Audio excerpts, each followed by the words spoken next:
Hoy es viernes y después de haber entendido el día de ayer que el plan de la cruz no fue una ocurrencia de último minuto, ni siquiera un plan B, sino un plan diseñado en la eternidad, hoy tenemos que ver entonces cuáles fueron los resultados de la cruz. Y vamos a orar un ratito. Allí donde usted está, cierre sus ojos y acompáñanos en este tiempo de oración. Señor y Padre, te damos gracias. Gracias, Señor, porque no solo en esta semana y no solo en este día tenemos la bendición de recordar las bendiciones que salen de la cruz. Permítenos, Señor, comprender cada día por tu palabra lo que aconteció ese día, lo que pasó en ese momento tan crucial, donde aún los cielos se oscurecieron, donde aún la tierra tembló, donde aún los edificios crujieron por todo lo que estaba aconteciendo contigo, buen Señor. Gracias por este tiempo junto a ti, en el nombre de Jesús. Amén. Amén. Y tenemos entonces 7 frases que salen de la boca de Cristo Jesús al momento de estar en la cruz. ¿Y por qué esta fijación? ¿Por qué centrar nuestra figura en la persona de Cristo? Pues de ellas mismo habla toda la Escritura. Bien, el apóstol Pablo en uno de sus textos dice: existe solo un Dios y un solo mediador entre Dios y los hombres, y es Jesucristo hecho hombre. Y la idea de un mediador, ¿por qué necesitamos un mediador así? El Cristo mismo compartiendo ambas naturalezas, y eso es algo que por la Escritura nosotros lo podemos entender. El Cristo teniendo ambas naturalezas, por un lado el Cristo es 100% divino y al mismo tiempo es 100% humano, igual que nosotros. Esta unión interesante hace que por un lado el Cristo comprenda los absolutos asuntos plenos de la humanidad. El Cristo conoce la necesidad del hombre y por su divinidad puede hacer ese vínculo que une la humanidad hacia Dios. Como él mismo decía, nadie viene al Padre si no es a través de mí. Bien lo decía él. Pero en las frases propias de la crucifixión, nosotros tenemos en el texto cuáles son estas. Y van así: Padre, perdónalos porque no saben lo que hacen. Y tenga presente el asunto del perdón. Otra frase que sale de su boca es: al ladrón, yo te aseguro, de cierto te digo, hoy tú estarás conmigo en el paraíso. También el encargo de la responsabilidad a María: mujer, he ahí tu hijo, señalando a Juan, y al mismo Juan: hijo, he ahí tu madre. El abandono: Dios mío, ¿por qué me has desamparado? La necesidad absoluta: tengo sed. La siguiente: la deuda cancelada, consumado es. Y por último, la confianza plena: Padre, en tus manos encomiendo mi espíritu. Son estas frases las que van a encerrar los efectos o los resultados propios de la cruz del Calvario. Y es la razón por la cual el apóstol Pablo va a describir cada una de ellas con 3 palabras muy interesantes. Y estas están en 1 Corintios, en el capítulo 1, verso 30. Y dice el texto de Corintios así: pero gracias a Él ustedes están unidos a Cristo Jesús, a quien Dios ha hecho nuestra sabiduría. Y aquí viene el apóstol San Pablo describiendo qué es la sabiduría de Dios. Y dice lo siguiente: nuestra justificación, nuestra santificación, nuestra redención. Y es en la cruz, en medio de estas frases, expresando el perdón absoluto, la necesidad absoluta, la confianza absoluta, donde tenemos estos tres resultados, estas tres respuestas a mi necesidad de forma explícita. Pensemos en cada una de ellas. Dice el texto, nuestra justificación. Y en cada uno de estos términos, el apóstol Pablo los escoge para explicar los distintos escenarios en los cuales usted y yo estamos metidos. El término justificación propiamente me pone en el escenario de una corte donde un juez tiene que juzgar.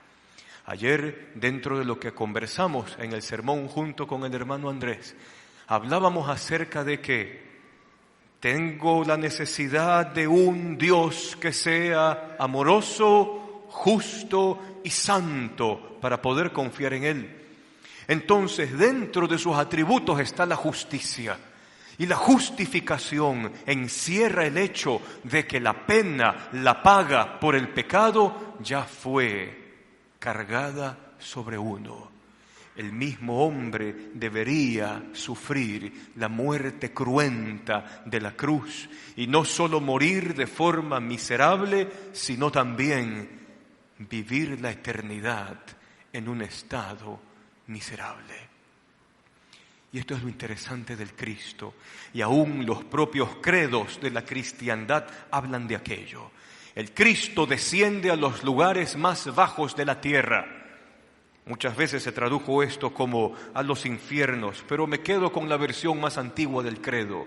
Cristo desciende hasta lo más profundo de la tierra para dar a entender de que Cristo baja a mi condición humana, como bien dice el Evangelio, y el Verbo se hizo carne y habitó entre nosotros, puso su morada, hizo su habitación, levantó su tienda de campaña junto a las nuestras. Y habitó entre nosotros y vimos la gloria de Él, la gloria del unigénito de Dios. Entonces, descender a los lugares más bajos de la tierra tiene que ver con llevar sobre sí mi miseria, mi condición, mi necesidad.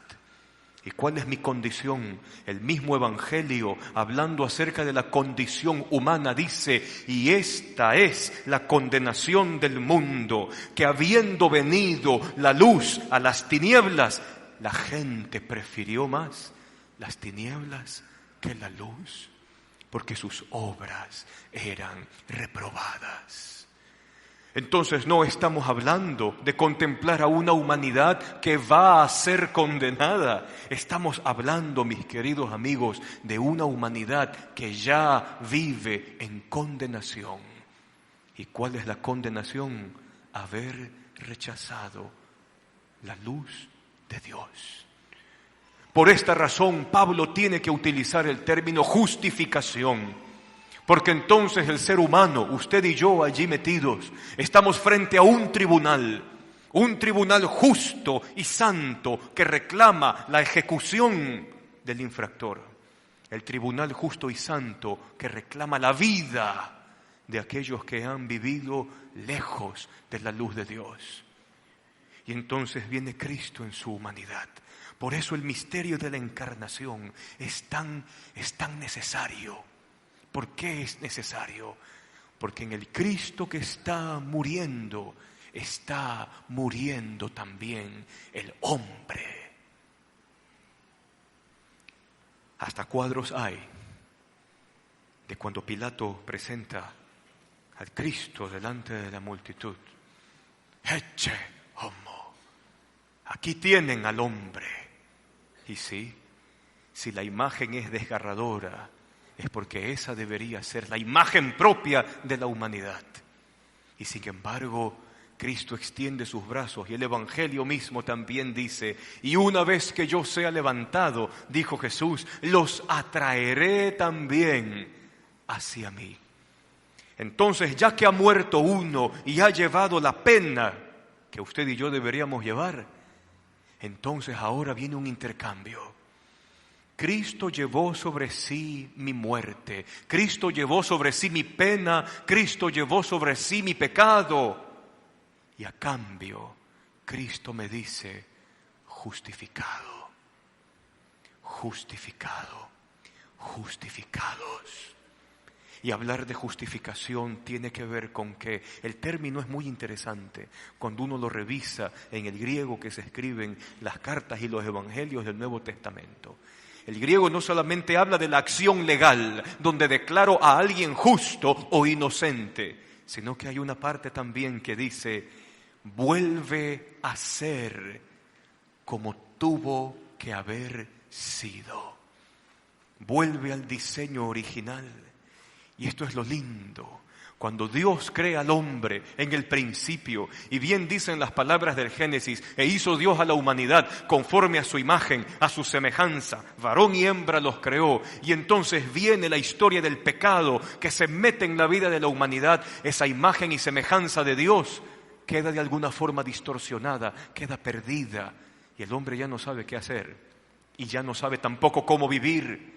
Y entonces ahora viene Cristo y con la justificación, al declararnos justos, inocentes, no por nuestra propia cuenta, sino por el intercambio. Mi maldad y mi pecado fue sobre Él, su justicia y su inocencia vinieron sobre mí y me revistieron otra vez de la imagen y de la semejanza de Dios que se perdió tiempo atrás. Bien decía el Cristo, el Hijo del Hombre vino a salvar y a rescatar lo que se había perdido. Entonces, cuando contemplamos la cruz, deberíamos pensar en aquello. Estuve en un tribunal, merecía castigo y por amor se dio un intercambio. Y yo recibí una nueva vestidura de justicia, de inocencia, la imagen y semejanza de Dios restablecida. Bien dice el apóstol San Pablo, Cristo es la sabiduría de Dios que a nosotros ha sido dada en justificación. El segundo término que habla Pablo aquí es santificación. Y la santificación tiene que ver con el escenario propio de la habitación de Dios, del templo de Dios o del lugar donde Dios habita. Y santificar no solamente nos hablará de que he sido limpio y purificado de pecado, sino que ahora yo vuelvo a quien es el dueño absoluto de todo por excelencia. Santificar, si bien tiene la idea de purificar o de limpiar o de estar ausente de pecado o sin pecado, pero santificación habla también de consagrado, separado para Dios. Y entonces en la cruz que se da, y aquí viene la cosa, para recibir el regalo de la cruz de Cristo, como bien decía el tema para esta mañana, envió a su Hijo para poder recibir ese regalo que ha sido enviado. Yo no puedo tomar el regalo por partes, no se puede. Yo no puedo decir, muy bien, yo solamente me quedo con la justificación. Y con la santificación, de eso no hablamos ahorita. El regalo se lo toma en combo, valga el término, en combo. Justificado, al mismo tiempo soy santificado. Y entonces la santificación me dice a mí, ya no eres tuyo, tienes un nuevo dueño, que es el Señor de los cielos. Ahora le perteneces a Él. Estás lejos, libre de pecado, libre del mal que te estaba atormentando, libre de aquello que estaba molestando tu vida. Pero ahora tienes un nuevo dueño y es el Señor. La santificación no solamente me hablará de mi pecado borrado, sino también de a quién le pertenezco hoy o para quién estoy siendo consagrado. Y ahí se abre el abanico de cada una de nuestras vidas. Entonces a Dios le pertenece su vida, sus pensamientos, sus sentimientos, sus emociones, su negocio, su familia, su pareja, sus hijos, su trabajo, su ética de trabajo, su carácter, su personalidad, las decisiones que toma. Todo ahora le pertenece al Señor. Porque Él es, como bien dice el texto, nuestra santificación. El libro de los Hebreos, haciéndonos pensar un poco en este tema, allá en el capítulo 9, en el verso 13 y 14, dice el autor de Hebreos, recordando un poco de los sacrificios que se hacían antes, aquellos corderos que tenían que ser desangrados, degollados y luego ofrecidos en holocausto, dice el autor de Hebreos, si la sangre de los toros y de los machos cabríos podían limpiar el pecado, ¿cuánto más la sangre de Cristo? Y la santificación tuvo por precio esa escena sangrienta. Aunque usted no lo crea, toda la Biblia hay un derramamiento de sangre continuo. El derramamiento de sangre de una humanidad que no sabe qué hacer consigo misma y entre seres humanos se matan. El derramamiento de sangre de sacrificios que tuvieron su razón de ser en el tiempo antiguo. El derramamiento de sangre de la vida de Jesús en la cruz. Y por último, el derramamiento de sangre de los mártires que murieron por la esperanza que hay en Cristo. Cuánto más la sangre de Cristo tiene el poder para purificar, para limpiar y para consagrar nuestras vidas hacia Dios. Justificación, santificación, la tercera palabra, redención. Y entonces aquí el término redención es un término comercial. Si bien justificación era judicial, santificación lo podemos lanzar como un término religioso. El término redención es un término comercial. Y entonces aquí viene algo interesante. Tercera escena. La palabra de Dios me pone a mí en el escenario de un mercado de esclavos. Algo muy común en el mundo antiguo.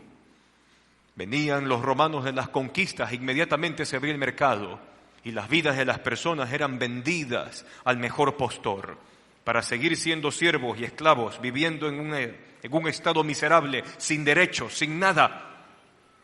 Y entonces sucede que la Biblia me dice a mí, y lo dijo Jesús por si acaso, todo aquel que peca es esclavo del pecado.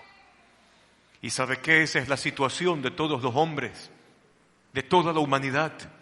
Todo aquel que peca es esclavo del pecado. No hay forma de decir, yo hago lo que yo quiero.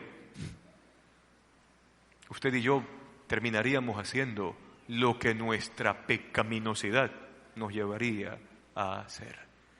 Esclavitud que se refleja en nuestros egocentrismos. Esclavitud que se refleja aún en aquellas conductas que usted y yo sabemos que no están bien delante de Dios y que sin embargo le damos credenciales para que tengan lugar en nuestra vida.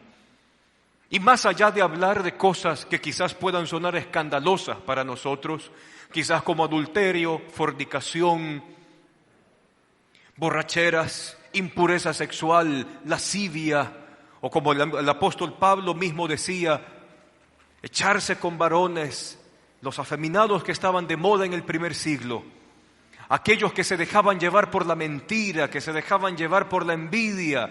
Nos podría sonar algo escandaloso, sí, pero pecado también es cuando usted y yo pensamos aquello que es para nuestra propia conveniencia. Sí, pero pecado también es cuando en el pensamiento se le es infiel al hombre o a la mujer con la cual usted se ha casado. Sí, pecado también es cuando usted tiene sus prioridades cruzadas y no le da a Dios el lugar que merece, no le da a su familia el lugar que debe de tener o a su pareja. Sí, pecado se extiende a todo, hasta su forma de trabajar, su forma de hablar, su carácter, su forma de manejar sus emociones. Nada se escapa. Bien decía Jesús, todo aquel que peca, esclavo es del pecado. Y en el mundo antiguo eso se entendía. Ser esclavo hablaba de vivir una vida miserable, sin derechos, guiada por el mal y por las pasiones caídas de uno.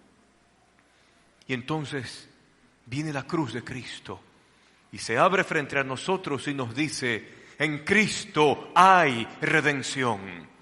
Y así como en el mercado de esclavos venía uno y pagaba un precio, ese precio que se pagaba o aquel rescate es la redención. Aún nuestros propios términos contables aún tienen esa herencia histórica.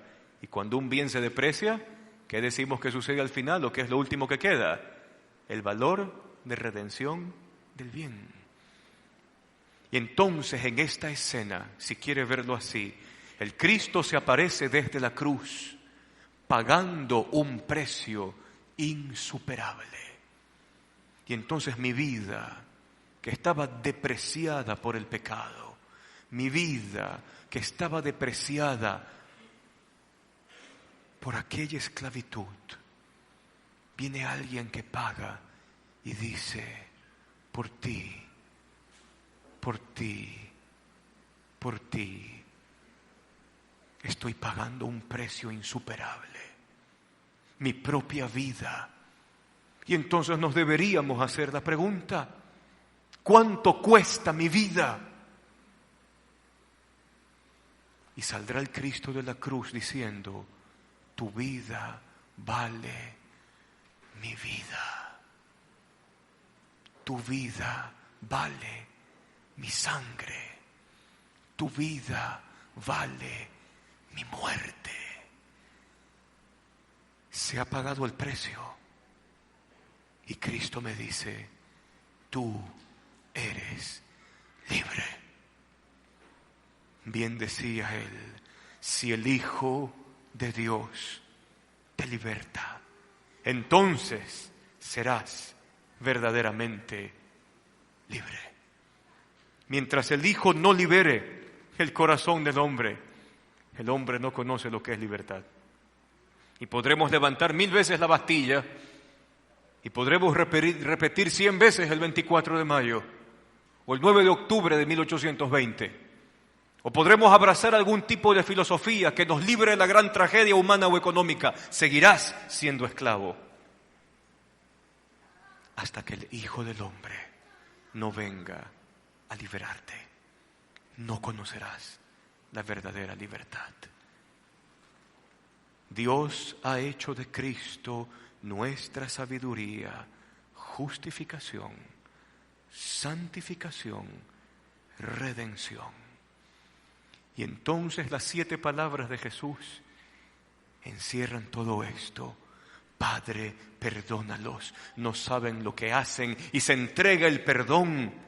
Y la justificación está al alcance de la humanidad. Entonces el Cristo dice: consumado es, porque la deuda ya ha sido pagada, el precio ya ha sido entregado, el esclavo ha sido declarado libre. Y entonces el Cristo dice: en tus manos encomiendo mi espíritu.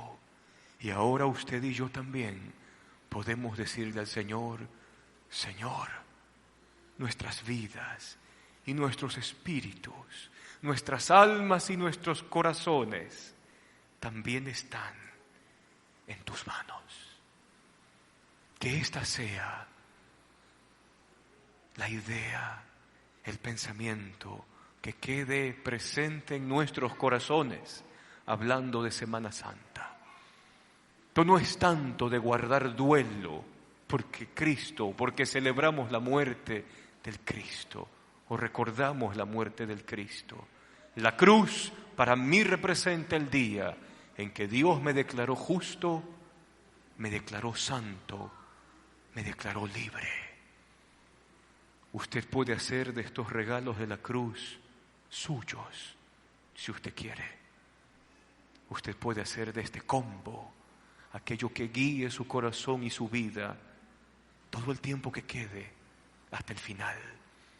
El Cristo mismo dice: yo voy a estar con ustedes siempre, hasta el fin del mundo. Creo que sería una buena decisión tomar los regalos de la cruz y vivir conforme a ellos. Vivir bien. Quisiera llevarlos a meditar una cosa más antes de ir. Acompáñenme por favor a Efesios en el capítulo 1. Si usted tiene Biblia, si no, no se preocupe, yo se lo leo.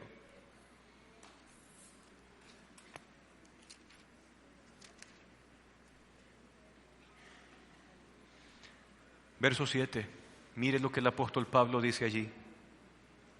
En Él tenemos la redención mediante su sangre.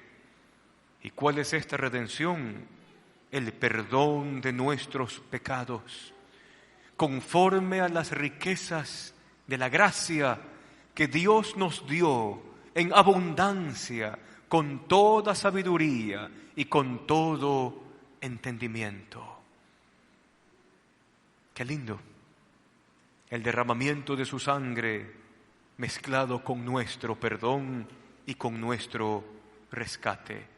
Otro texto más que sí quisiera leérselos también, ya para ir aterrizando con este tema. Romanos, en el capítulo 4, verso 5, dice así: sin embargo, al que no trabaja, sino que cree en el que justifica al malvado, se le toma en cuenta la fe como justicia. Otro texto más en el mismo libro de Romanos, en el capítulo 5, en el verso 18, dice así: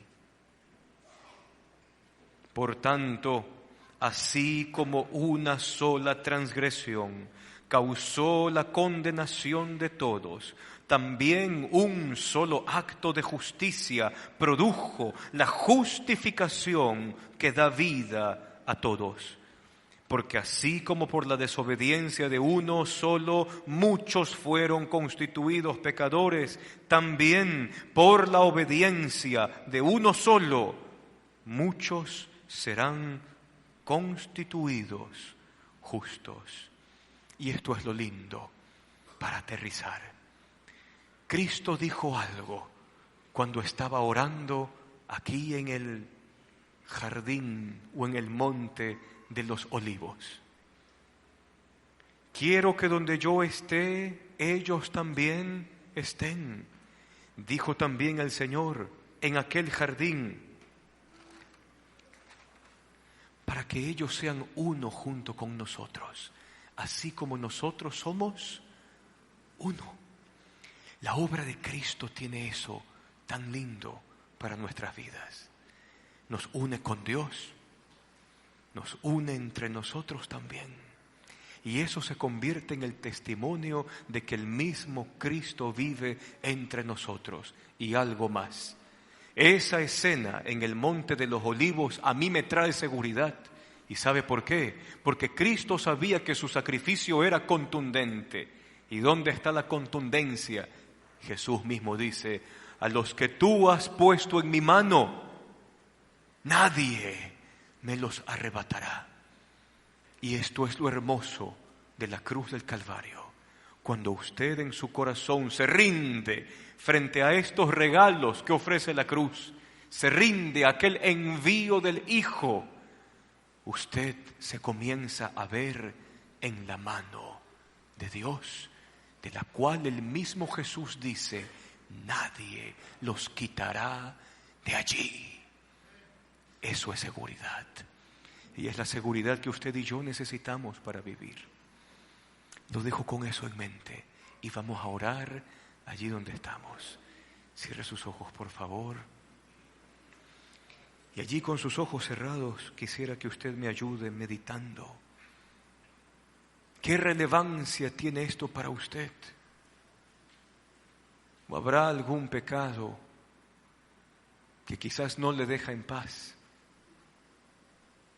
Vuelva su mirada a la cruz y mire allí el precio, la vida entregada. Mire allí la sangre, que es el nuevo valor de su vida. Contemple allí el amor que justifica, que lo limpia, que lo consagra para Dios, que lo redime y lo liberta por su perdón. Si usted quiere hacer este regalo suyo en un día como hoy, tan sencillo, puede orar conmigo así. Decirle: Señor, enséñame a ver tu cruz. Enséñame a contemplarte como mi mediador, como aquel que me une con el Padre, me hace uno contigo, me limpia, vuelve a mí la imagen y semejanza. Vuelve, Señor, a vernos con esos ojos de gracia y de verdad. Vuelve y extiende tu mano hacia nosotros y perdónanos. Perdónanos. Nos arrepentimos delante de ti, y al contemplar al Hijo que ha sido enviado, permítenos hallar esperanza, vida, libertad, como fue prometido, como fue dicho. Señor, que estos días de Semana Santa sean días especiales, donde nuestro corazón se alegre por el nuevo valor que tenemos, por la nueva condición que tenemos, porque ahora brilla en nosotros la imagen de Jesús. Brilla tú en nuestro corazón, Señor. Brilla tú en nuestra vida. Sana también las heridas de nuestro corazón, heridas que en este mundo caído van saliendo, se van dando. Sana tú, Señor. Y te damos gracias. Y cerramos este tiempo de oración recordando lo dicho por el profeta Isaías. Él herido fue por nuestras rebeliones. Tú fuiste molido por nuestros pecados. El castigo para que nosotros disfrutemos paz cayó sobre ti, y por tus llagas, por las llagas de ningún otro, solo por tus llagas fuimos nosotros curados, fuimos salvados. Gracias, Señor, por este tiempo junto a ti y tu palabra. En el nombre de Jesús. Amén. Amén. Nos vemos el día domingo a las 6 de la tarde. El Señor les bendiga. Buenas tardes.